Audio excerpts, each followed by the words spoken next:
দুঃখিত, অনেক বেশি দুঃখিত যে গতকাল আমি কোনো ভিডিওই ছাড়তে পারিনি। ফোন হাতে নেওয়ার মতন সুযোগই ছিল না, চান্স পাইনি আর কি। শরীরটাও অনেক খারাপ ছিল, সাথে অনেক ব্যস্তও ছিলাম। তো আলহামদুলিল্লাহ আজকের বেশ ভালোই আছি। তো সকাল সকাল এই যে ফ্রিজ থেকে কিছু গরুর গোশ মুরগির গোশ বের করে ভিজিয়ে রাখলাম, আর এদিকে হাঁস ঘর থেকে একটা পাতি হাঁস ধরে নিলাম। এই যে নিজের বাসায় হাতে পালা হাঁস মুরগির গোশ খেতে তো বেশ ভালোই লাগে।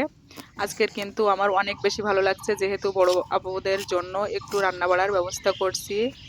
এই যে হাঁসটি পরিষ্কার করে নেওয়া হয়েছে বৌমার, আমি পরিষ্কার করে নিলাম। আমার এই বৌমা এতটাই ভালো, আমাকে অনেক বেশি হেল্প করে, আমিও করার চেষ্টা করি। আমাদের বৌমা শাশুড়ির অনেক সুন্দর ভালোবাসা। এই যে টাটকা ধনিয়া পাতাও নিয়ে আসলাম ডাউল রান্নার জন্য। পাতলা ডাউলে ধনিয়া পাতা দিয়ে ফোড়ন দিলে বেশ ভালোই লাগে। এই যে গরুর গোশ, পোলট্রির গোশ, মুরগির গোশ, ডিমওয়ালা মুরগি, আর সাথে পাতি হাঁসের গোশ।